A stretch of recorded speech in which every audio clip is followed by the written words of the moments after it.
ঘটনাটি 2016 সালের। তখন মিহি এসএসসি পাশ করে কলেজে ভর্তি হয়েছে। সে ছিল খুবই মেধাবী এবং খুবই বুদ্ধিমতী একটি মেয়ে। সেখানে কলেজের একটা ছেলে মিহিকে দেখে পছন্দ করে এবং প্রেমের প্রস্তাব দেয়। দুজনের মধ্যে প্রেমের সম্পর্ক হয়, কিন্তু ছেলেটি খুব একটা সুবিধের ছিল না। মিহির সাথে সম্পর্ক থাকাকালীন সে আরো অনেক মেয়ের সাথে সম্পর্কে জড়িত ছিল। মিহি এটা কোনোভাবে জেনে যাওয়ায় সেই ছেলের সাথে সম্পর্ক ছিন্ন করে দেয়, কিন্তু সেই ছেলেটি কোনোভাবেই এই সম্পর্ক ছিন্ন করার বিষয়টা মেনে নিতে পারেনি। সে মিহিকে দেখে নেয়ার হুমকি দেয়। মিহি এগুলোতে ভয় না পেয়ে সে এখান থেকে চলে আসে। তারপর মিহি কলেজে যাওয়া বন্ধ করে দেয়। এরপর সেই ছেলেটি অনেকভাবে মিহির সাথে যোগাযোগের চেষ্টা করেছে। মিহি তার সাথে কোনো রকম সম্পর্ক রাখবে না বলে সম্পূর্ণ যোগাযোগ বন্ধ করে দেয়। কিন্তু এই বিষয়টাই মিহির জন্য কাল হয়ে দাঁড়ায়। এদিকে ব্রেকআপের পরে মিহি বাসা থেকে কোথাও যেত না, চুপচাপ বাসায় থাকতো, কারণ মন খারাপ থাকতো, কান্নাকাটি করত, কিন্তু কাউকে কিছু বলতো না। হঠাৎ করে মিহির বাড়ির মানুষ মিহির মধ্যে কিছু পরিবর্তন লক্ষ্য করল। ওর শরীর ধীরে ধীরে শুকিয়ে যাচ্ছিল, কানে কম শুনত, প্রচন্ড মাথা ব্যথা করত, বিভিন্ন রকমের রোগে আক্রান্ত হতে থাকলো। কিন্তু হঠাৎ করে সে এত অসুস্থতার মধ্যেও সেই ছেলেটির নাম বারবার নিচ্ছিল। বাড়ির মানুষ খুব চিন্তায় পড়ে গেল। বাড়ির মানুষ ভাবছিল হয়তো সেই ছেলের সাথে রিলেশন ব্রেকআপ হয়ে গেছে, তাই এমন করছে। যতদিন যাচ্ছিল তার সমস্যা বেড়েই চলছিল। ডাক্তারের কাছে নিয়ে গেলে ডাক্তার তার কোনো রোগ ধরতে পারত না। এক পর্যায়ে মিহি যেন পাগলের মতো হয়ে গিয়েছিল। বাড়ির মানুষ খেয়াল করলো মিহি যখন একা থাকে তখন সে একাই কি সব যেন বলতো, মনে হতো সে কারোর সাথে গল্প করছে, কিন্তু ওর আশেপাশে কেউ থাকতো না। এমন চলতে চলতে হঠাৎ একদিন মিহি বাড়ি থেকে বের হয়ে গেল। বাপেরে তার পালিত জিনকে হাজির করলেন এবং অনেক কষ্টে মিহিকে একটি তাবিজ পরিয়ে দিলেন। তাবিজটি পরানোর পরে মিহি জ্ঞান হারিয়ে ফেলল। হুজুর বললেন, বিপদ এখনো কাটে নাই, মিহিকে খুব সাবধানে বাড়িতে নিয়ে যেতে হবে, কারণ ওই পিশাচটা এখনো মিহির কাছ থেকে চলে যায় নাই। রাস্তায় খুব সাবধানে নিয়ে যাবেন মিহিকে। তখন ঘড়ির কাঁটায় রাত 11:30। বাড়ির সবাই চিন্তায় পড়ে গেল। এত রাতে এই মেয়েকে নিয়ে কিভাবে তারা বাড়ি যাবেন?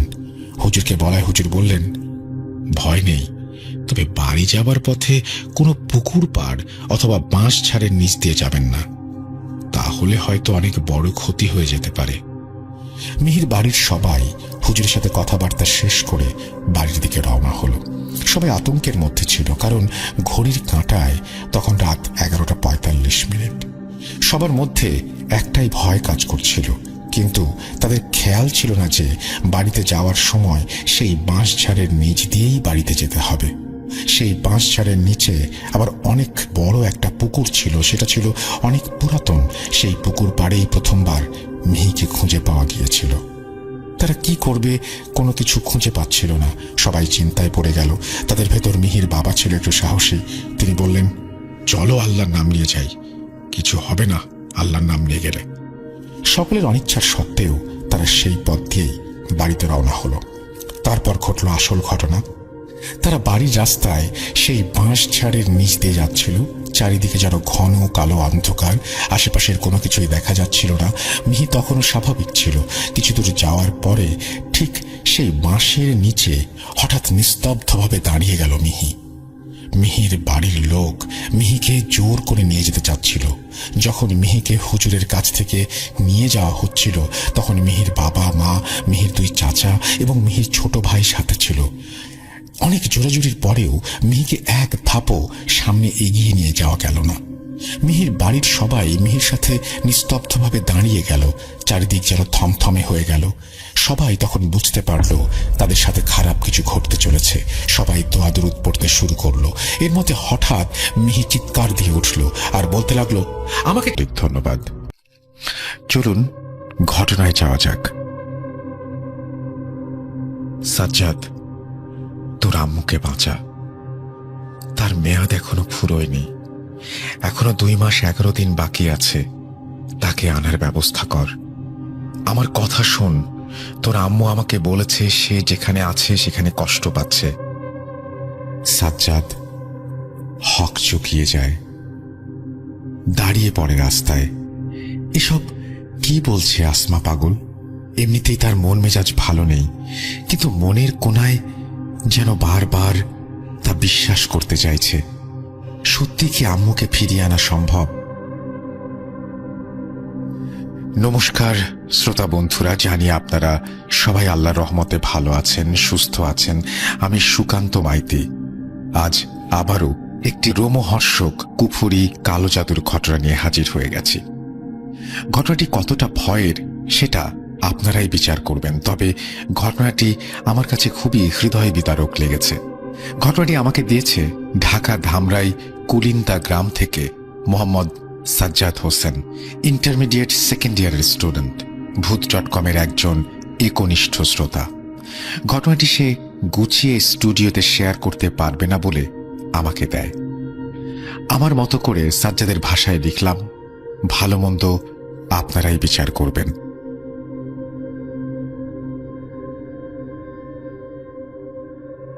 সময়টা ছিল 2015 সাল। সেদিন সন্ধ্যাবেলা আমি পড়তে বসেছিলাম। এমন সময় আম্মু সেখানে এসে হঠাৎই প্রচুর গালিগালাজ করতে থাকে। আমার জীবনে সেই প্রথম আম্মু আমাকে এত গালিগালাজ করেছিল। আম্মু এর আগে আমাকে কোনোদিন এভাবে গালিগালাজ করেনি।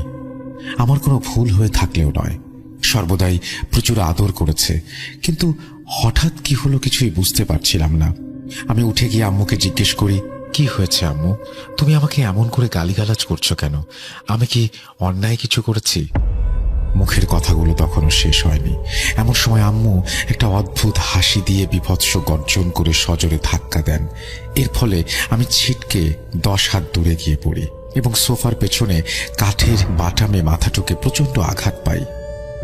আপনি বলেন ভাইয়া, কোনো সাধারণ মানুষের পক্ষে কি এটা সম্ভব?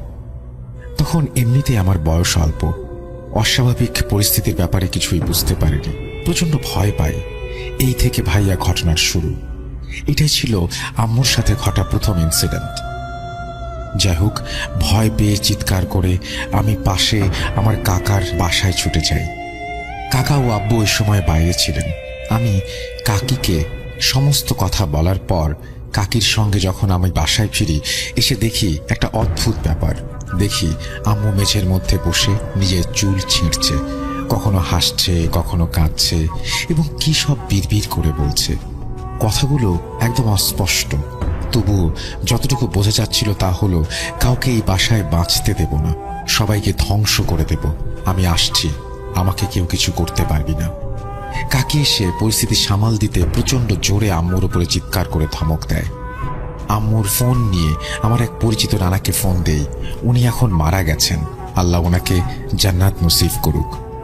ওনার নাম ছিল কারি সাহেব, উনি একজন কবিরাজ ছিলেন। আমি ফোন দিয়ে নানাকে সবকিছু বলার পর নানা আমাকে বলেন যে ফোনের স্পিকার অন করে আম্মুর কাছে নিয়ে যেতে। এরপর উনি ফোনের মধ্য থেকে কয়েকটা সূরা পড়ে তারপর আমাকে বললেন যে পানি নিয়ে আসতে। আমি পানি নিয়ে আসার পর উনি আরো কয়েকটি সূরা পড়ে বললেন যে সেই পানি আম্মুর উপর ছিটিয়ে দিতে। আমি নানার কথা মতো তা করার সঙ্গে সঙ্গেই আম্মু আচমকাই অজ্ঞান হয়ে মেঝেতে লুটিয়ে পড়ে। এরপর বেশ কিছুক্ষণ কেটে যায়। আমরা ধরাধরি করে আম্মুকে ঘরে নিয়ে আসি। জ্ঞান ফেরার পর আম্মু একদম স্বাভাবিক হয়ে গিয়েছিল। সেই সন্ধ্যায় কোনো ঘটনাই ওনার মনে ছিল না, এমনকি আমাকে যে গালিগালাজ করেছেন তাও মনে নেই। পরদিন স্কুল থেকে ফেরার পর জানতে পারি সেই নানা বাসায় এসেছিলেন এবং আম্মুর চিকিৎসা করেছেন। আম্মু যখন ঘরে ঘুমাচ্ছিল আমার খালাও এসেছিল। আমি খালাকে জিজ্ঞেস করলাম, নানা ঠিক কি চিকিৎসা করেছেন? খালা জানায় যে নানা বাসার আঙিনায় ঢোকার সাথে সাথেই আম্মু ঘরের ভেতর থেকে অকথ্য ভাষায় নানাকে গালিগালাজ করছিল। এমনকি নানার বংশ তুলে নানা রকম গালিগালাজ সহ নানার পরিবারকে সম্পূর্ণ মেরে ফেলার হুমকিও দিচ্ছিল। নানা বেশ কয়েকটি সূরা পড়ে আম্মুর ওপর পানি ছিটিয়ে দিতে আম্মু শান্ত হয়ে যায়। তারপর জানায় যে আম্মুর ওপর একটি জিন আসর করেছে। এরপর দুপুরে খাওয়া দাওয়া শেষ করে নানা আমাদের দুয়ারে একটি গণ্ডি কেটে তার মধ্যে পিঁড়ি পেতে আম্মুকে বসান এবং নিজে আরেকটি পিঁড়ি পেতে সম্মুখে বসেন। বেশ কয়েকটি সূরা পড়ার পর নানা আম্মুর ভেতরে থাকা জিনটিকে জিজ্ঞেস করেন সে কেন আম্মুকে এত কষ্ট দিচ্ছে। জিনটা প্রথমে কিছু বলতে চায় না, তাই নানা আরো কিছু সূরা পড়েন। বেশ কিছুক্ষণ পর শেষমেশ জিনটি বলতে বাধ্য হয়, আমাদের পাশের মাঠ থেকে ও আম্মুর সাথে এসেছে, তবে তা সেদিন নয়, আরো 2 বছর আগে, মানে সম্ভবত 2013 সালের দিকে। একদিন সন্ধ্যাবেলা আম্মু মাঠের দিকে যাওয়ার সময় নাকি জিনটার চুলের উপরে পাড়া দিয়ে চলে যায়। আমাদের মাঠের কাছে একটা করঞ্জা গাছ আছে, জিনটি সেখানে শুয়েছিল। তখন আম্মুর চুলের ওপর পাড়া দিয়ে চলে যাওয়ার ফলে জিনটি খুবই রেগে যায় এবং সেদিন থেকেই আম্মুর ওপর ভর করে। নানার সবকিছু বোঝার পর জিনটিকে বলে আম্মুকে ছেড়ে চলে যেতে, কিন্তু প্রথমে জিনটি রাজি হয় না। পরে নানা আরো কিছু দোয়া পড়ে গন্ডির মধ্যে একটা কাঁচি দিয়ে কোপের পর কোপ মারে। ফ্ল্যাটের পেছনের দিকে থাকায় অপর বিল্ডিং এর কাছে অবস্থান করায় অন্ধকারই থাকতো, কেমন একটা গা ছমছমে ভাব। আম্মুর হাতের মজার মজার সব খাবার আর পড়াশোনা, এই নিয়ে দিন কেটে যাচ্ছে। 8 দিনের মাথায় আব্বু ফোন দিয়ে জানায় বাড়িতে ভীষণ প্রয়োজন, আম্মুকে যেতে হবে। এদিকে আমার পরীক্ষাও এগিয়ে এসেছে, সুতরাং আমার পক্ষে যাওয়াটা অসম্ভব। তাই আম্মু ঠিক করে কয়েকদিনের জন্য উনি গ্রামের বাসায় যাবে। আমি আম্মুকে বলি, আম্মু সমস্যা নেই, তুমি বাসায় যাও, আমি থাকতে পারবো। ওপরে ফ্ল্যাটের চাচা চাচিরা তো আছেনই, এই কয়দিন কোনো সমস্যা হবে না। আম্মু সকালে চলে যায়। স্কুল পরীক্ষার জন্য বন্ধ ছিল, শুধুমাত্র সন্ধ্যায় কোচিং হতো। আম্মু চলে যাওয়ার পর আমি সকালে নাস্তা করে পড়তে পড়তে কখন ঘুমিয়ে পড়ি খেয়াল নেই। ঘুম ভাঙতে দেখি সন্ধ্যা হয়ে গেছে। এদিকে গোসলও করা হয়নি, তাড়াহুড়ো করে গোসল করতে যাই। সেদিন হঠাৎ কি মনে হলো জানি না, ঠিক করলাম রুমের সেই বাথরুমে গোসল করতে যাব। যেই ভাবা সেই কাজ। গোসল করার সময় মিনিট 5 পর হঠাৎই একটা উগ্র গন্ধ নাকে পাই। আপনি তো জানেন ভাইয়া, রক্তের একটা নিজস্ব গন্ধ আছে, তাও আবার যদি কোনো শুকনো পুরনো রক্ত হয়। ভেজা শরীরটা তখন আতঙ্কে প্রায় কাঠ হয়ে যায়। ভয়ের কালো ঘাম যেন গোসলের পানির সাথে মিলেমিশে একাকার। ভয়ে ভয়ে চোখ থেকে সাবানের ফেনাগুলো সরিয়ে এক পলক তাকাতেই শিউরে উঠি। বাথরুমের সমগ্র দেয়াল জুড়ে কালচে রঙের রক্ত ছিটিয়ে আছে। সঙ্গে সঙ্গে চোখ বন্ধ করি, আবারও ভয়ে ভয়ে চোখ খুলতেই দেখি কিছু নেই। ব্যাপারটা এরকম যে এক পলক চোখ ফেললেই দেখি রক্ত, আবার বন্ধ করলেই এক পলক চোখ খুললেই কিছুই নেই। কি হচ্ছে কিছুই বুঝতে পারছিলাম না। এই অস্বাভাবিক ব্যাপারটা ভাইয়া 2 বার মাত্র অনুভব করি, তারপর আর কিছুই দেখতে পাইনি। এরপর কোনো রকমে তাড়াতাড়ি গোসল সেরে রেডি হয়ে বাসা থেকে বেরিয়ে আসি। বাইরে রাতের খাওয়া শেষ করে যখন বাসায় ফিরি তখন রাত 10:15 মতো বাজে। এসে বিছানা করে শুয়ে পড়ি। রাত তখন কয়টা বাজে আমি খেয়াল করিনি। আমি কি স্বপ্ন দেখছিলাম নাকি তা ভয়ঙ্কর বাস্তব, আন্দাজ করতে পারছিলাম না। রুমটা অন্ধকার থাকলেও জানালা দিয়ে রাস্তার ল্যাম্প পোস্টের আলো স্বাভাবিকভাবে রুমের মধ্যে আসছিল। এমন সময় হঠাৎই সেই আলোর প্রতিফলনে একটা ছায়া দেখে চমকে উঠি। জানলার রেলিংয়ে গা ঘেঁষে একজন কুচকুচে কালো মানুষ বা ছায়ামূর্তি দাঁড়িয়ে। আমি আতঙ্কে চিৎকার করতে যাব, আর সেই ছায়ামূর্তিটি তখনই আমার বুকের উপরে ঝাঁপিয়ে পড়ে, জোরে গলা চেপে ধরে। মুখ দিয়ে আওয়াজ বের হচ্ছিল না। আমি বুঝতে পারছিলাম না স্বপ্ন দেখছি নাকি বাস্তব। এইভাবে প্রায় 5-10 মিনিট চলার পর যখন মনে হচ্ছিল আমি বোধহয় আর বাঁচব না, এমন সময় হঠাৎই মনে হলো ধীরে ধীরে আমি শ্বাস নিতে পারছি। সঙ্গে সঙ্গে সজোরে ছায়ামূর্তিটিকে ধাক্কা দিয়ে চিৎকার করে বাসা থেকে বেরিয়ে আসি এবং ওপরে চাচিদের বাসায় চলে যাই। চাচিদের বাসায় গিয়ে সবকিছু খুলে বলতে গিয়ে অজ্ঞান হয়ে পড়ে যাই। পরদিন সকালে জ্ঞান ফিরতে দেখি আম্মু চলে এসেছে। চাচি রাতে আম্মুকে ফোন দেয় এবং আম্মু তাড়াহুড়া করে সকালবেলায় চলে আসে। এটা ছিল আমার সাথে ঘটা প্রথম ইনসিডেন্টস। এরপর পরীক্ষা শুরু হয়। 3 দিন পরে আম্মু হঠাৎ করেই অসুস্থ অনুভব করেন। ডাক্তারের কাছে যেতে হবে। ডাক্তারের কাছে যান, পরীক্ষা করেন এবং জানতে পারেন আম্মুর টিউমার হয়েছে, শীঘ্রই অপারেশন করতে হবে। এটা ছিল ব্রেস্ট টিউমার। ডাক্তারের কথা মতো আম্মুর অপারেশন হয় এবং একটি বড় ধরনের অপারেশনে সেটা বলা যায়। এর মাঝে আমার পরীক্ষাও চলছিল। এদিকে আম্মুকে হসপিটাল থেকে বাসায় নিয়ে আসার পর আমার খালা ও নানি আসেন আম্মুর দেখাশোনা করার জন্য ও আমার দেখাশোনা করার জন্য। পরীক্ষা তখনও শেষ হয়নি। একদিন আমি সকালে একটু ওয়ার্কআউট করছিলাম, সেই সময় একটা ঘটনা ঘটে যায় যা তখন আমার মনে ছিল না। পরবর্তীতে খালামণির মুখ থেকে শুনি আমি নাকি ওয়ার্কআউট করতে করতে হঠাৎই বিভৎস ভঙ্গিতে চোখ উল্টে আয়নার দিকে তাকিয়েছিলাম এবং ভয়ঙ্কর কর্কশ কণ্ঠে গড়গড় করছিলাম, চিন্তা নাই, আর বেশি সময় লাগবে না, নৌকা পাড়ে ফিরে গেছে, খুব তাড়াতাড়ি রুবিকে নিয়ে যাব, ধীরে ধীরে ওকে শেষ করব, সময় গড়িয়ে এসেছে, আমি রুবিকে নিয়ে যেতে এসেছি, কেউ আমাকে আটকাতে পারবে না। এখানে বলে রাখি আমার আম্মুর নাম রুবি। সে ঘটনার পর ধামরাইয়ে আমাদের এক আন্টির বাসায় জিনিসপত্র নিয়ে আমরা উঠে যাই এবং পরীক্ষা শেষে আমরা আবারও গ্রামে ফিরে যাই। বেশ কিছুদিন কেটে যায়। এদিকে ধীরে ধীরে আম্মুর আবারও পেইন শুরু হয়। আমরা ডাক্তারের কাছে যাই। ডাক্তার এক্সাম করে বলে যে আম্মুর ক্যান্সার ধরা পড়েছে, বলে কেমোথেরাপি দিলে ইনশাল্লাহ ঠিক হয়ে যাবে। আম্মুর নাকি ফার্স্ট স্টেজ। এর মাঝে একটা বিষয় নিয়ে আমার নানি ভীষণ চিন্তায় ছিলেন। আসলে আমার ভেতর দিয়ে যে জিন বা অপশক্তিটি সেদিন ঢাকা ধামরায়ে যে কথাগুলো বলেছিল তার ঠিক 1 মাস পরে আম্মুর ক্যান্সার ধরা পড়ে। এটা কোনো কাকতালীয় ঘটনা কি, নাকি এর মধ্যে কোনো ভয়ঙ্কর সত্য লুকিয়ে আছে, তা জানতাম না তখন। যাই হোক, ডাক্তারের পরামর্শ অনুযায়ী আম্মুর কেমোথেরাপি শুরু হয়। কিন্তু আশ্চর্যজনক ব্যাপার হলো সাধারণত কেমোথেরাপির ফলে রোগীর পরিস্থিতি ভালোর দিকে অগ্রসর হয়, কিন্তু এক্ষেত্রে প্রতিটা কেমোথেরাপির পর আম্মু আরও অবনতির দিকে এগিয়ে গিয়েছিল। 4 নম্বর কেমোথেরাপির পর আম্মুর চুলই ফেলে দিতে হলো এবং তখন থেকে আম্মু কেমন একটা পাগলের মতো আচরণ করতে থাকে। বাড়ির সবাইকে অকথ্য ভাষায় গালিগালাজ করত, এলোমেলো হয়ে থাকতো। নানি খুবই দুশ্চিন্তা করতেন আম্মুকে নিয়ে। উনি প্রথম থেকেই বলছিলেন কোনো কবিরাজ দেখাতে। তখন আমরা ব্যাপারটা গুরুত্ব দেইনি, কিন্তু এবারে নানির জোরাজুরিতে একটি কবিরাজের কাছে যাই। আমি ভেবেছিলাম কবিরাজ মানে জোব্বা পরা, একটু বয়স্ক কেউ হবে, লম্বা দাড়ি থাকবে, কিন্তু কোথায় কি। উনি একজন মধ্যবয়স্ক, ওই 30 কি 35 বছরের মতো হবে, একজন ভ্যান চালক, খুবই সাদামাটা। যাই হোক, আমি কবিরাজকে সমস্ত বিষয় খুলে বলি। কবিরাজ আমার কথাগুলো শুনে বলেন যে ঠিক আছে, উনি পরে যাবেন। এদিকে আম্মুর পরিস্থিতি খুবই খারাপ ছিল, তাই আমি কবিরাজকে ভীষণভাবে রিকোয়েস্ট করে বলি, আপনাকে এখনই যেতে হবে কবিরাজ মশাই, আম্মুর অবস্থা ভীষণ খারাপ, কোনো কারণ ছাড়াই অনবরত গালিগালাজ করছেন। কেমোথেরাপির পর ওনাকে পেইন কিলার দেওয়া হয়েছিল ডাক্তারের পরামর্শে, তারপরেও প্রচণ্ড যন্ত্রণায় ছটফট করছেন, মানে খুবই অস্বাভাবিক একটা পরিস্থিতি, আপনাকে যেতেই হবে। কবিরাজ শেষমেশ বলেন ঠিক আছে। আমি বাইক নিয়ে গিয়েছিলাম, সঙ্গে সঙ্গে কবিরাজকে বাইকে নিয়ে বাসায় ফিরে আসি। তখন 8:15 মতো হবে। কবিরাজ গিয়ে আমাদের উঠোনের মাঝে বসলেন এবং আম্মুকে সামনে বসতে বললেন। আম্মু তখন স্বাভাবিক ছিল না। 1 প্যাকেট আগরবাতি, 2টো মোমবাতি, সরিষার তেল ও 4টি সিগারেট। আমি তৎক্ষণাৎ দৌড়ে পাশের বাজার থেকে সেগুলো নিয়ে আসি। কবিরাজের সাথে ওনার এক সহকারী এসেছিল।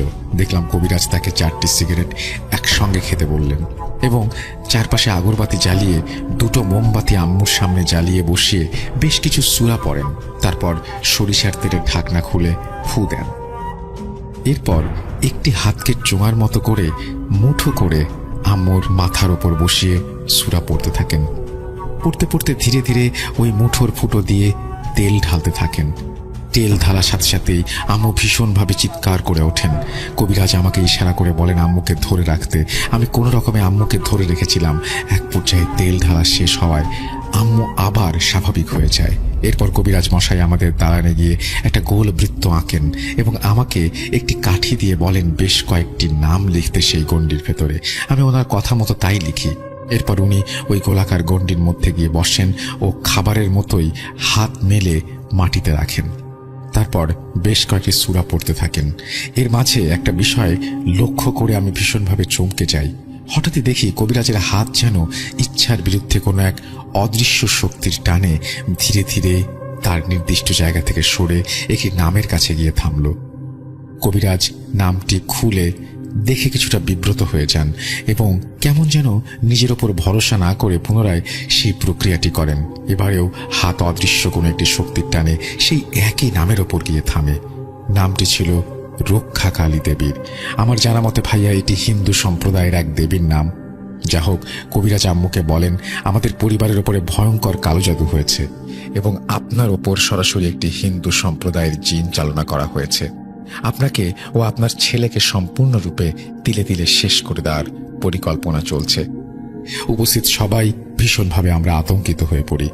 আমরা কিছু জিজ্ঞেস করতে যাওয়ার আগেই কবিরাজ আবারও একইভাবে সেই গণ্ডির মধ্যে হাত রেখে কিছু বিড়বিড় করে সূরা পড়ার পর আচমকাই আবারও সেই অদৃশ্য শক্তির টানে কবিরাজ নিজের থেকে উঠে সোজা বাসার ভেতরে চলে যেতে থাকেন।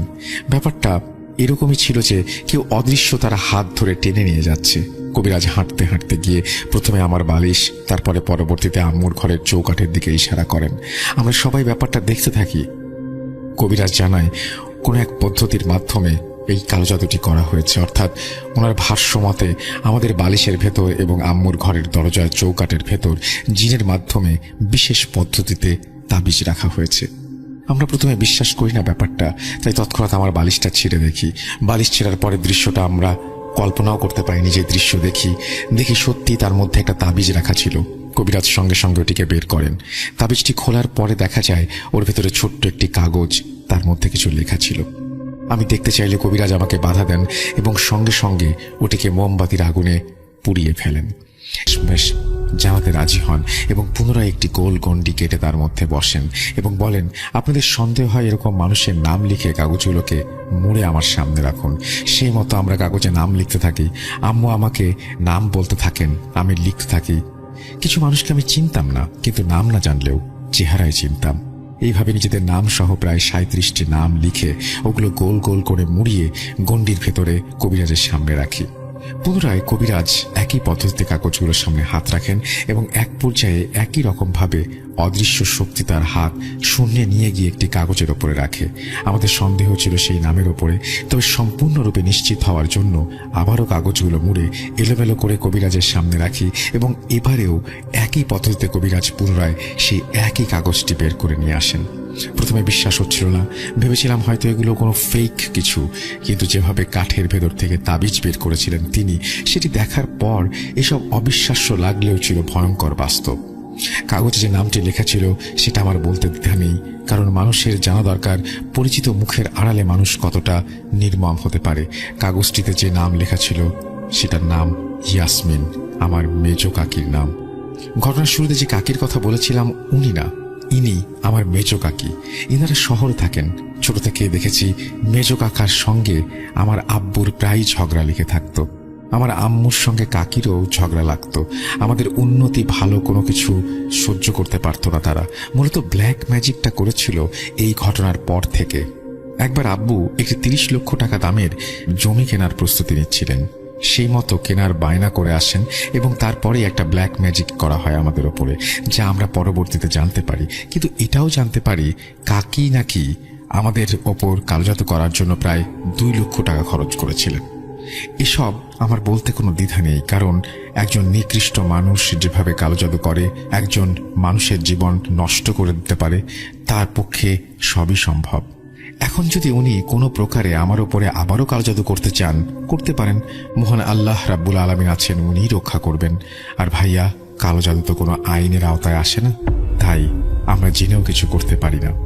ওনাদের জাহান্নামেও জায়গা হবে না। যাই হোক, এভাবে বেশ কেটে যাচ্ছিল দিন। আমরা তবুও কেমোথেরাপি বন্ধ করিনি। থেরাপি অনবরত চলতে থাকে। মনের মধ্যে একটা আশা ছিল। ডাক্তার যদিও বলেই দিয়েছিলেন যে লাস্ট স্টেজ, কিছু করা যাবে না। একটা কথা বলতে ভুলে গেছি, সেদিন কবিরাজ আম্মুর চিকিৎসা করে চলে যাওয়ার পর আমি নানিকে তার বাসায় দিয়ে আসতে যাই। ফিরে এসে দেখি আম্মু কান্নাকাটি করছে। পরে জানলো আম্মু দোয়া পড়ছে। এখানে কবিরাজ এসে আম্মুর চিকিৎসা করে গেছে। জানি না, যদিও ডাক্তারের কথা অনুযায়ী আর মাত্র 3 মাস সময় ছিল আমাদের হাতে, তবুও মন মানতেই চাইছিল না। ছোট থেকে আম্মু আমাকে ভীষণ আদর করত। এবারে নানি আবারও আম্মুকে একটি বড় কবিরাজের কাছে নিয়ে যায়। আসলে কোনোভাবেই মেনে নিতে পারছিলাম না এই পরিস্থিতি। কোনোভাবেই মন চাইছিল না যে আম্মুর ক্যান্সার হয়েছে এটা মেনে নিতে। নানি ও আম্মু আমাকে যাওয়ার পর ফোন দিয়ে জানান ওনারা সেই রাতে সেখানেই থাকবেন, পরের দিন আমাকে যেতে হবে। পরদিন সকালে যাওয়ার পর কবিরাজ আমাকে বলেন, এখন বাজারে যাও, সেখান থেকে একটি চালন, একটি মাটির হাড়ি, একটি নতুন গামছা ও একটি কাঁচি নিয়ে আসবে। তবে মনে রেখো, খবরদার হাড়ি যেন কোনোভাবে না ভাঙে। আমি কবিরাজের কথা মতো তার বাসা থেকে 1 কিলোমিটার দূরে একটি বাজারে যাই এবং সেখানে সমস্ত জিনিস কিনে ধীরে সুস্থে আস্তে আস্তে নিয়ে আসি। নিয়ে আসার পরে দেখি অস্বাভাবিকভাবে হাড়ির মধ্যে একটি ছোট্ট ফুটো।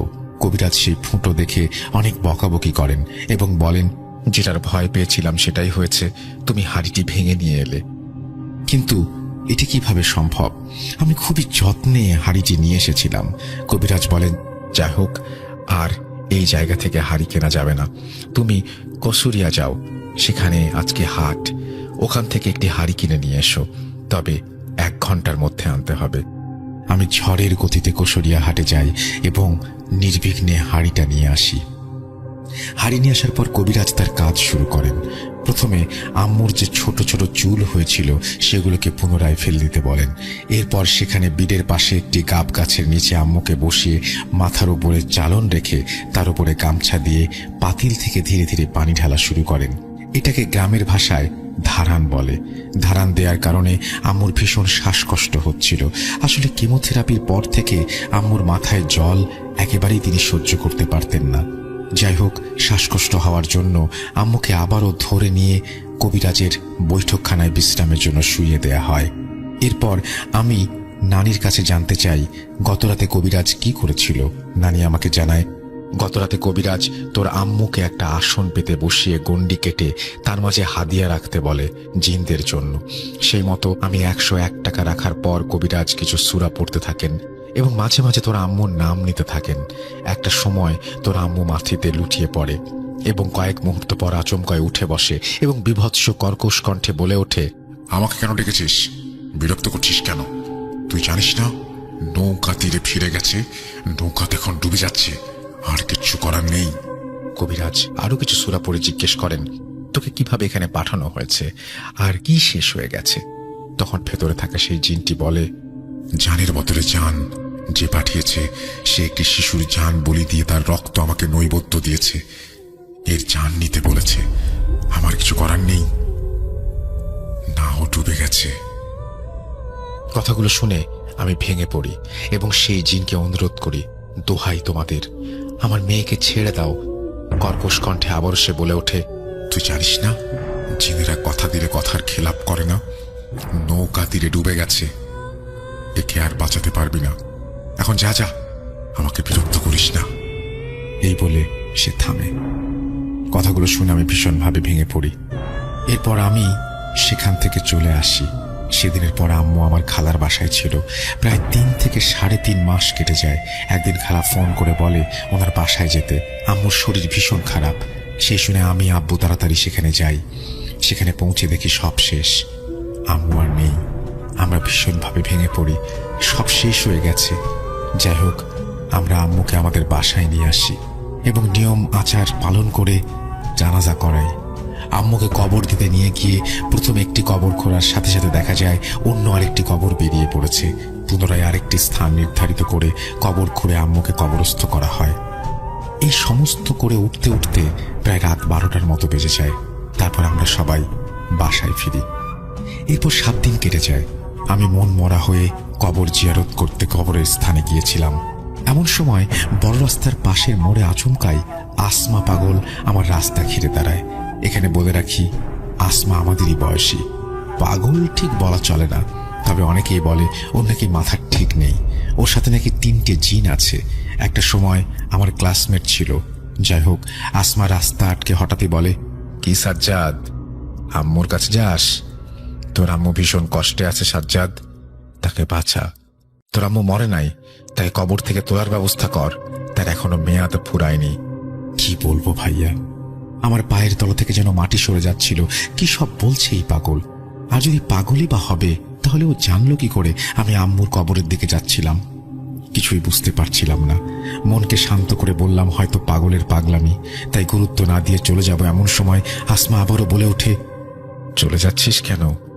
হায় আমার পিছু পিছু। ছোটবেলায় আসমার আম্মু আমাদের কোরআন শরীফ পড়াতেন, আর আসমা ও আমি পরিচিত, তাই কিছু না ভেবে একটা ঘোরের মধ্যে ওর পেছন পেছন চলে যাই। ওর বাসায় যাওয়ার পর আসমা আমার হাত ধরে বলল, তোর মা তো মরে নাই, তোর মাকে বান মারা হয়েছিল, মেয়াদে কুফরি, যার মেয়াদ এখনো ফুরায়নি, তোর মা এখনো 2 মাস 11 দিন বাঁচবে। আমাকে স্বপ্নে এসে বলে গেছে যে সাজ্জাদকে বল আমাকে কবর থেকে তুলতে, আমার ভীষণ কষ্ট হচ্ছে। আমি চমকে যাই, বান মারা হয়েছে মানে? আমি আসমার কথাগুলো শুনে কেঁদেই ফেলি। কি বলছিস এসব? আসমা বলে, জানি তোর আমার কথা বিশ্বাস হবে না, তুই তোর মায়ের কবরের কাছে যাচ্ছিস, গিয়ে দেখতে পাবি তোর মায়ের কবরের ওপরে একটি জবা ফুল রাখা আছে। আমি আজ সকালে সেই ফুলটা রেখে এসেছি। সেই ফুল 2 মাস 11 দিন তাজা থাকবে। তার মাঝে তুই তোর আম্মুকে যদি তুলতে পারিস কবর থেকে, তাহলে সে বেঁচে যাবে। এখন যা। আমি রীতিমতো হতবাক হয়ে যাই। কি বলছে ওই সব? বিশ্বাস হচ্ছিল না। এখানে বলে রাখি, পরবর্তীতে আমি এক হুজুরের কাছ থেকে জানতে পেরেছিলাম এই মেয়াদি কুফরি কি। আসলে মেয়াদি কুফরি হুজুরের বলা অনুযায়ী মানুষকে একদম নিস্তেজ, প্রায় মৃত মানুষের মতো করে ফেলে, যাতে সাধারণত মানুষ ভেবে নেয় যে সেই মানুষটি মারা গেছে, অথচ তার মেয়াদ বাধা থাকে। সেই মেয়াদ পর্যন্ত ভেতরে সূক্ষ্ম শরীরে মানুষটি জীবিত থাকে, কিন্তু মানুষ ভুল করে তাকে কবরে দিয়ে দেয়। ফলে নির্দিষ্ট মেয়াদের পর সূক্ষ্ম শরীর থেকে মানুষটি মারা যায়। যাই হোক, পুনরায় ঘটনায় চলে আসি। প্রথমে আমার বিশ্বাসই হচ্ছিল না। ধীরে ধীরে কবরস্থানে গিয়ে দেখি সত্যি আম্মু কবরের মাথায় একটি জবা ফুল রাখা আছে। এখন আর কি ব্যাখ্যা দিব এটার ভাইয়া? আমি খুবই অবাক হয়ে যাই। ব্যাপারটা দেখে বাসায় চলে আসি এবং আব্বু। তারপর থেকে রফিক মামার একটা রোগ দেখা যায়, তাকে বলে মৃগী রোগ। এ রোগে নাকি মানুষের হঠাৎ করে মস্তিষ্ক কাজ করা বন্ধ করে দেয়। উদাহরণ, মানুষ হাঁটতে আছে, সামনে কি পুকুরে কি নাকি রাস্তায়, দেয়াল নাকি কোনো কিছু সামনে বাধা আছে, কোনোটা খেয়াল করে না। এই রোগের জন্য রফিক মামাকে অনেক ডাক্তার দেখানো হয়। রোগটির কোনো সুরাহা হয় না। বড় হুজুরের কাছে নিয়ে যাওয়া হলে হুজুর বলে রফিক মামা যে ভয় পেয়েছিলেন, ওই সময় তাকে একটা খারাপ জিন আসর করেছে। এই জিনটা খুবই শক্তিশালী, তিনি এর কিছুই করতে পারবেন না। রফিক মামার মা হুজুরের কথায় বিশ্বাস করেন না। এভাবেই কেটে যায় 3 থেকে 4 বছর। রফিক মামার রোগটা আরো বেড়ে যায়। বলে রাখা ভালো, রফিক মামার একজন ফুপু ঢাকার গুলিস্তান এলাকায় থাকতো। 2012-13 সালের দিকে রফিক মামা তার মায়ের সাথে ঢাকায় তার ফুপুর বাসায় বেড়াতে যায় এবং ওখানে তার ফুপুর কাছে শুনতে পায় গুলিস্তানের কোনো একটা জায়গায় এক তান্ত্রিক চিকিৎসা করে। রফিক মামাকে ওখানে নিয়ে যাওয়া হয়। তান্ত্রিক মামাকে দেখে বললেন তিনি এর চিকিৎসা করতে পারবেন, 20,000 টাকা লাগবে। 2012-13 সালে 20,000 টাকা কম ছিল না। কিন্তু বলে রাখা ভালো, রফিক মামার বাবা ছিলেন একজন কৃষক, তারা ছিলেন নিম্নবিত্ত। এত টাকা দেখে তারা চিকিৎসা করাবেন না বলে চলে আসতে যাবে, তখন তান্ত্রিক বলে ওঠে এই জিনটা খুবই খারাপ জিন, রফিক মামাকে নাকি নিয়ে যাবে। 18 থেকে 22 বছরের মধ্যে রফিক মামার মা চিন্তা করে তান্ত্রিক মনে হয় টাকার জন্য বানিয়ে বানিয়ে বলছে। এই কারণেই তারা চিকিৎসা না করিয়ে চলে আসে। এটাই ছিল সবচেয়ে বড় ভুল। এবং যে ভয় ছিল সেটাই হলো, মামা মারা যায় তখন ক্লাস 10-এ তার টেস্ট পরীক্ষা চলছিল। সালটা ছিল 2018। রফিক মামার বয়স তখন 19 বছর। আমার পরীক্ষা ছিল সকাল 9টা থেকে। তাড়াতাড়ি খাবার খেয়ে স্কুলে চলে যাই। যথারীতি পরীক্ষা শুরু হয়ে যায়। পরীক্ষার 2 ঘন্টা যেতে না যেতেই আমার আম্মু আমার স্কুলে হাজির। আমি স্কুলে আম্মুকে দেখতে পেয়ে অবাক হয়ে যাই। আম্মু এসে বলে তোর রফিক মামা মারা গেছে। এখানে বলে রাখা ভালো, নানা বাড়ির পাশের বাড়িতে একজনের নামও রফিক। আমি ভাবলাম সেই রফিক মামাই হয়তো মারা গেছে, কিন্তু আমার মা আমাকে শুধরে দিলেন। তিনি বললেন যে আরে না, তোর রফিক মামাই মারা গেছে। স্যারকে খাতা দিয়ে নানা বাড়িতে চলে আসলাম। আমাকে লাশের চেহারা দেখতে বারণ করলেও আমি লাশের চেহারা দেখি এবং মামার নাক দিয়ে তখন রক্ত পড়ছিল। রফিক মামাকে কবর দিয়ে আমরা বাসায় চলে আসি। আমার পরীক্ষা শেষ হলে আমি নানা বাড়িতে যাই এবং রফিক মামার মায়ের কাছ থেকে মামার মৃত্যুর ঘটনা শুনি। এখানে বলে রাখা ভালো, রফিক মামার 4 ভাই বোন। মামার সেজ ও বড় ভাই তারা যেভাবেই হোক বিদেশে পাঠায় এবং মোটামুটি সচ্ছল পরিবার তারা, এবং নতুন ঘর হয়েছে তখন। তিনি বলেন ওই দিন সন্ধ্যা থেকে শরীরটা তার ভালো লাগছিল না, তাই তিনি তাড়াতাড়ি শুয়ে পড়েন। রফিক মামা প্রতিদিনের মতো বাজার থেকে আসে রাত 8টা বাজে। এখানে বলে রাখা ভালো, মামা বাজারে ফার্নিচারের দোকানে কাজ শিখত। খুব সাহসী ছিল সে, মাছ ধরার নেশাও ছিল, তাই প্রতিদিন কোচ বা ট্যাঁটা নিয়ে মাছ ধরতে বেরিয়ে যেত অনেক রাত পর্যন্ত। মাছ ধরে তারপরে ঘরে ফিরত। ওই দিন রফিক মামা বাজার থেকে এসে মাকে ভাত দিতে বলেন এবং তার মা তাকে বলেন তুই খেয়ে নে। মামা নিজে খেয়ে প্রতিদিনের মতো কোচ আর ট্যাঁটা নিয়ে মাছ ধরতে বেরিয়ে চলে যায়। 12টার দিকে অনেক মাছ নিয়ে ঘরে এসে মাকে ডাকতে থাকে। মাকে ফ্রিজে রাখতে বলে মাছগুলো। রফিক মামা মাছগুলো রেখে টয়লেটে যায়। টয়লেট কিন্তু বাসা থেকে একটু বেশি দূরে ছিল এবং সেখানে যায় রফিক মামার মা যখন ফজরের নামাজ পড়তে ওঠে দেখে মামা ঘরে নেই। তিনি মনে করেন রফিক মামা মনে হয় টয়লেটে, তাই তিনি অজু করে ফজরের নামাজ পড়ে মামার ঘরে আসেন। তিনি খুঁজতে বের হন, তার ছেলেকে না পেয়ে এদিক সেদিক খুঁজতে থাকেন। উল্লেখ করে রাখা ভালো যে বাড়ি থেকে 100 মিটার সামনে দোকান, সেই দোকানের দিকে যেতে লাগলেন তিনি। রাস্তার পাশে খাদের মতন একটা জায়গায় একটা বড় পুতুল পড়ে আছে, হালকা অন্ধকারে ঠিক দেখা যাচ্ছে না। তিনি ওটার দিকে খেয়াল না করে দোকানে গিয়ে দেখেন দোকান তখনও খোলেনি। মসজিদ থেকে তখন কতগুলো লোক আসছিল, তাদেরকে তিনি জিজ্ঞেস করেন, তারাও কিছু বলতে পারে না। হঠাৎ তার মনে হলো ওই পুতুলটার কথা। তিনি তাড়াতাড়ি গিয়ে যা দেখলেন তা দেখার জন্য তিনি প্রস্তুত ছিলেন না। একটু আলো হয়েছে, রফিক মামার মা দেখেন তার ছেলের পা দুটো ওপরে, মাথা গর্তের মধ্যে ঢুকানো। তিনি এটা দেখে চিৎকার করে অজ্ঞান হয়ে যান এবং তার জ্ঞান ফিরলে তিনি দেখেন তিনি খাটের ওপরে তার ছেলের নিথর দেহটা মাটিতে শোয়ানো। এখনো পর্যন্ত রফিক মামার মৃত্যুটা একটা রহস্য। এখনো জানি না মামা গর্তের কাছে কেন গেল। টয়লেট গর্তের বিপরীত দিকে ছিল। আমি খুবই দুঃখিত কথাগুলো গুছিয়ে না লিখতে পারার জন্য। এই বলে তিনি তার ঘটনা শেষ করেছেন। রহস্যময় ঘটনা তিনি জানিয়েছেন, যদিও লেখাটার মধ্যে একটু ঝামেলা ছিল বলে আমার পড়তে একটু অসুবিধা হয়েছে। I am really sorry for that, but আপনারা নিশ্চয়ই ঘটনাটা বুঝতে পেরেছেন। থ্যাংক ইউ ভেরি মাচ সেই ঘটনাটি শোনার জন্য, আমাদের সঙ্গে থাকার জন্য। আমরা আপনাদের কাছ থেকে ঘটনা চাই। আমাদের ইমেল অ্যাড্রেস হচ্ছে russell.bhoot.com@gmail.com। আপনাদের ঘটনা পাঠিয়ে দিন। আমরা চলে যাব আমাদের পরবর্তী ঘটনায়। আসসালামু আলাইকুম রাসেল ভাই, আশা করি আপনি ভালো আছেন। সো আজকে আমি একটা ভুট.com-এ আমার আব্বুর সাথে একটা ঘটে যাওয়া কাহিনী আপনাদের সাথে শেয়ার করতে চাচ্ছি।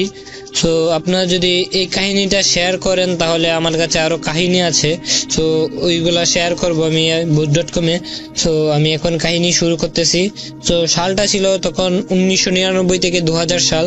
সো তখন কি হয়েছিল, তখন আব্বু অনেক সিনেমা দেখতো। তো আমাদের এলাকা থেকে একটা শহরে যেতে হতো সিনেমা দেখতে, সিনেমা হলে।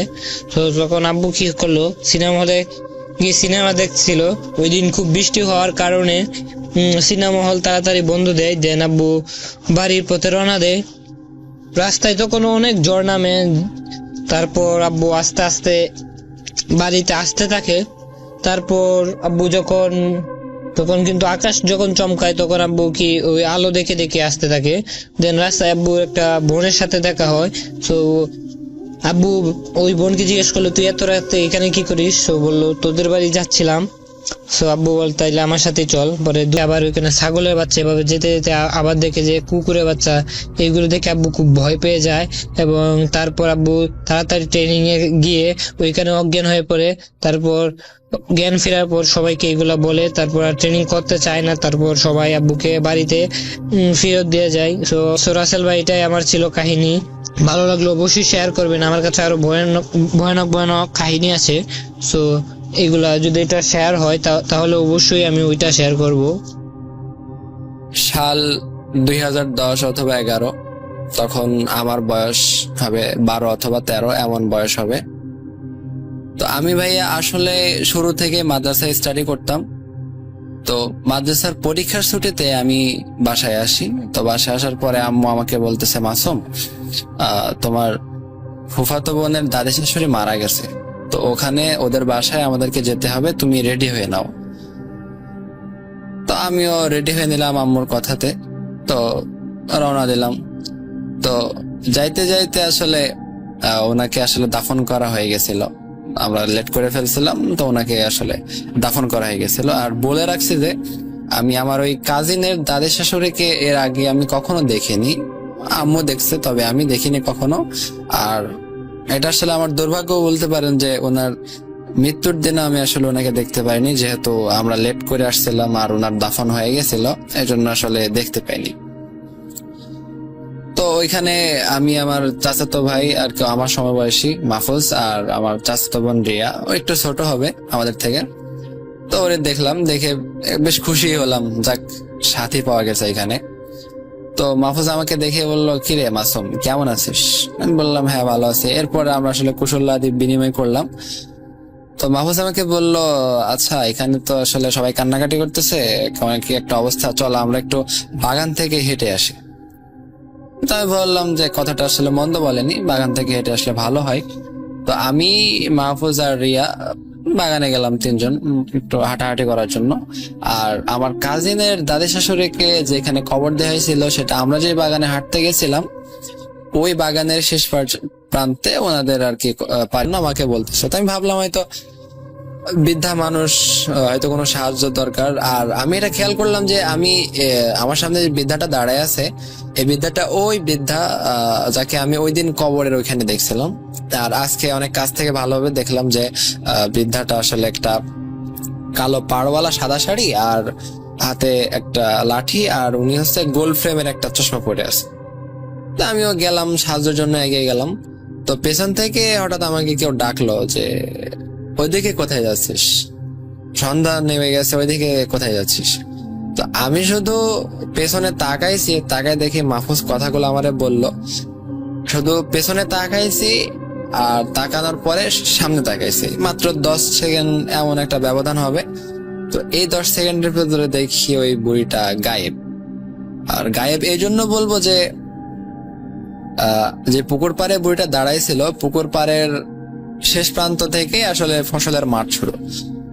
তো সেখান থেকে আসলে একটা বৃদ্ধ মহিলা, যার বয়স আনুমানিক 70 অথবা 80 হবে, এমন একটা বৃদ্ধা মহিলা এত তাড়াতাড়ি যেতে পারবেন, আর গেলেও অবশ্যই আমি দেখতে পাবো, এমন একটা বিষয় ছিল। আমি মনে মনে অনেক ভয়ই পাইলাম যে ওই দিন ওনারে দেখলাম, আজকে ওনারে দেখলাম, কিন্তু দেখার পরে উনি এইভাবে গায়েব হয়ে গেল। আসলে অনেক ভয় পাইছিলাম, তবে আসলে মাহফুজের কাছে প্রকাশ করিনি বিষয়টা। ও আমার মজা উড়াবে এই জন্য আর কি আমি ওরে বলি নাই যে এই বিষয়। তো পরের দিন আসলে আম্মুর সাথে আমরা নিজেদের বাসায় চলে আসলাম। বাসায় আসার পরে 3-4 দিন আর কোনো সমস্যা হয়নি। তো একদিন রাতে আমি শুয়ে আছি, তো আমি হঠাৎ একটা ঠান্ডা স্পর্শে আমার ঘুম ভেঙে যায়। ঠান্ডাটা আসলে অনেক বেশি ঠান্ডা ছিল, আর মনে হচ্ছিল যে আমার পাটা ঠান্ডার জন্যই মানে পুড়ে যাবে, এমন একটা ভাব। তো আমি ভাইয়া হচ্ছে চোখ মেলেই যেটা দেখলাম, আসলে এটা দেখার জন্য আসলে কেউ মানে দেখতে চাইবে না, এমন একটা বিষয় ছিল। দেখলাম ওই যে সেই বুড়িটা যাকে আমি কবরের ওইখানে দেখছিলাম, পুকুর পাড়ে দেখছিলাম, যে আমাকে হাতের ইশারায় ডাকতেছিল। তো ওই বুড়িটা আমার পায়ের পাশে দাঁড়ায় আছে, আগের মতো সেই সাদা শাড়ি, হাতে লাঠি, এক হাতে লাঠি আর এক হাতে আমার পা ধরে আছে, আর মুখে এক টুকরা মুচকি হাসি, মানে কিছু একটা বলবে আমার আর কি, এমন একটা ভাব। তো আমি এই বিষয়টা দেখার পরে মানে প্রচন্ড পরিমাণে ভয় পেয়ে যাই, চিৎকার করার চেষ্টা করতেছে কিন্তু আমার গলা দিয়ে কোনো আওয়াজ বের হচ্ছে না। পাশে আম্মু, আমি মানে শরীর মুভ করতে পারতেছে না, হাত পা নড়াইতে পারতেছে না, আম্মুরে ডাকতেও পারতেছে না। তো আমার জানা যতগুলা দোয়া ছিল আমি আসলে দোয়াগুলা পড়তে থাকি, আর এক পর্যায়ে চোখটা বন্ধ করে একটা চিৎকার দিই। আমার চিৎকার শুনে আর কি পাশে যেহেতু আম্মু ছিল, আম্মুর ঘুম ভেঙে যায়। তো আমি চিৎকার দেওয়ার পরে চোখ খুলে আর ওই বুড়িটাকে আর আমি ওখানে দেখতে পাইনি। তো আম্মু আমাকে জিজ্ঞাসা করতেছে, কি রে মাসুম, তোর কি হয়েছে, চিৎকার করে উঠলি কেন? তো আমি দেখলাম ওখানে আর কি কেউ নাই। তো আমি আম্মুরে কথাটা কাটাই গেলাম যে আম্মু, আমি আসলে স্বপ্ন দেখছিলাম, একটা ভয়ের স্বপ্ন দেখছি, তো স্বপ্ন দেখছি, ভয় পেয়েছি। তো আম্মু আর কি আমার বুকে আইপিল করছে, পরে ফু দিয়ে বললো আচ্ছা ঠিক আছে ঘুমা। তো এখন আমার মাদ্রাসারও ছুটি শেষ, মাদ্রাসায় যাইতে হবে। তো মাদ্রাসায় যাব তার আগের দিন সন্ধ্যাবেলায় আর একটা ঘটনা ঘটে। আম্মু আমাকে বলে যে বা দোকান থেকে ডিম নিয়ে আসতে। তো আমি ওই সময় বিকাল হয়ে গেছিল, বিকাল। তো আমি গেছি দোকানে। তো দোকানটা আর কি বাসা থেকে দূরে ছিল, যেহেতু গ্রামে থাকতাম আমি, অনেক দূরে ছিল দোকান। তো গেছি মোড়ের ওই পাশে, মোড়ের একটু ওই পাশে দোকান। তো এখানে যাওয়ার পরে ডিম কিনছি, ডিম কেনার পরে তো ওইখানে আর কি পুরাতন বন্ধু ছিল, ওদের সাথে একটু আড্ডা দিচ্ছে। আড্ডা দিতে দিতে আসলে সন্ধ্যার আজান দিবে এমন একটা ভাব। তো আসার পথে 3 রাস্তার একটা মোড় পড়ে, মোড়ের একদম মাথায় একটা কবরস্থান। এর আগেও আমি অবশ্যই কবরস্থানের পাড়ে দিয়ে অনেক যাতায়াত করছি, কোনো সমস্যা আমি ফেস করিনি। তবে ওই দিন আসার পরে কেউ আমাকে পিছন থেকে ডাকছে, মাসুম। একটা মানে একটা মেয়েলি কণ্ঠ, তবে কণ্ঠটা আসলে ভাঙা ভাঙা একটা কণ্ঠ, আমাকে ডাকছে, মাসুম আয়, আমার কাছে আয়, একটু শুনে যাও। আমি পিছনে যে তাকাইছি ভাইয়া, দেখি সেই বুড়িটা আমাকে ডাকতেছে আর ওনার কাছে আসার জন্য আমাকে বলতেছে। তো আমি ভাইয়া খুব মানে এত পরিমাণ ভয় পাই যেটা বলে বোঝানোর মতো না।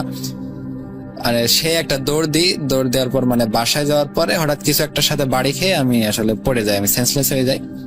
পরের দিন আমার জ্ঞান ফেরার পরে আসলে মাথায় মানে প্রচন্ড ব্যথা অনুভব করছে। আমি যেটার সাথে আসলে বাড়ি খেয়েছিলাম সেটা একটা খুঁটি ছিল, আর ওই বাড়িটা আসলে মাথায় খেয়েছিলাম, অনেক পেন ছিল, অনেক ব্যথা ট্যাথা পাইছি। তো আম্মুরে আসলে বললাম যে আম্মু আমি তো আসলে অনেক ভয় পাইতেছি। তো আম্মু আর কি করলো, স্থানীয় ইমাম সাহেবরে বললো যে আমার ছেলেটা তো অনেক ভয় পাচ্ছে, কিছু একটা করেন। তো আর হুজুর তেমন কিছু না, শুধু আমার শরীরটা একটু বন্ধ করে দিলেন আর কিছু তেল পড়া আর পানি পড়া দিলেন, বললেন যে এগুলো খাও বাবা, ইনশাল্লাহ সুস্থ হয়ে যাবা। তো আমিও ওনার কথা অনুযায়ী তেল পড়া পানি পড়া এরকম নিয়ম অনুযায়ী খাইতে লাগলাম। মোটামুটি আলহামদুলিল্লাহ আমি সুস্থ হয়ে গেছি। তো আর 3-4 মাস আর কি আমার আর কোনো সমস্যা নেই। আসলে রাসেল ভাইয়া, ঘটনাটা যদি এখানে শেষ হতো তাহলে আসলে খুব ভালো হতো, কিন্তু ঘটনাটা এখানে শেষ না। মানে ঘটনাটা কেবল মধ্য পর্যায়ে আছে আমরা। তো 3-4 মাস আমার কোনো সমস্যা নেই, এর মধ্যে আমি মাদ্রাসায় চলে গেছি, সুন্দরভাবে লেখাপড়া করতেছি, কোনো সমস্যা নাই।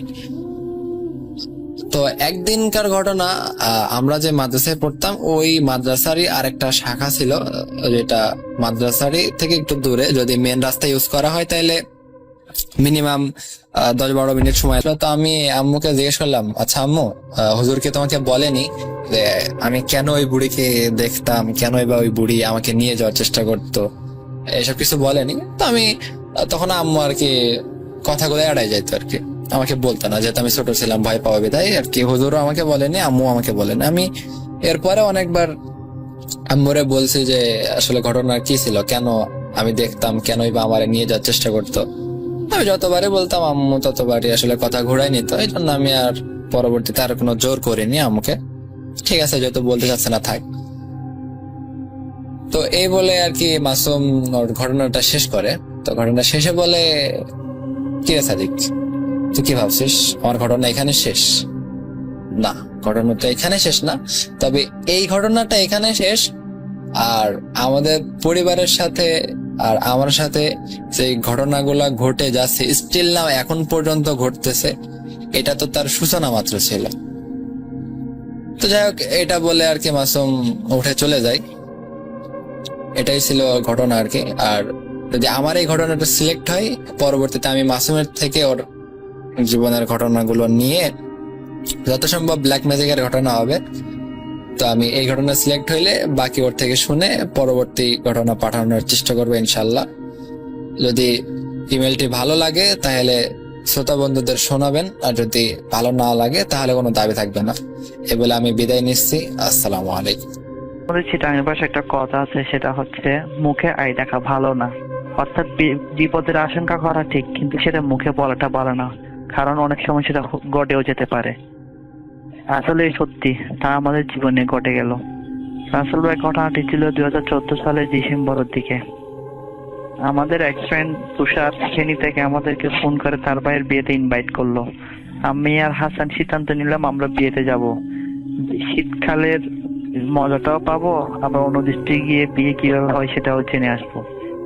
অনেক উৎসাহ উদ্দীপনা নিয়ে বিয়েতে গেলাম, সব ঠিকঠাক মতো হয়ে যায়। বিয়েতে অনেক মজা করতো। নিক্ষেপ করতেছে রাসেল ভাই।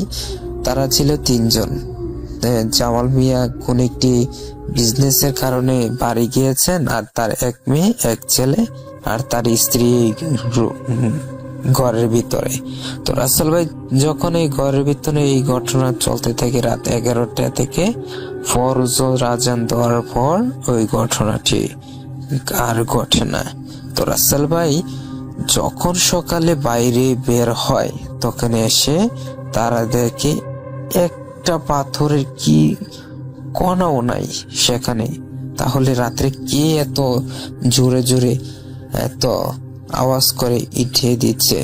তো রাসেল ভাই এই যে ঘটনাটি তারা দেখতেছে, যেখানে যেখানে এই পাথরগুলা পড়ছে টিনের চালের উপরে সব জায়গায় ফুটো হয়ে রয়েছে, ভেঙে রয়েছে, বাঁকা হয়ে রয়েছে।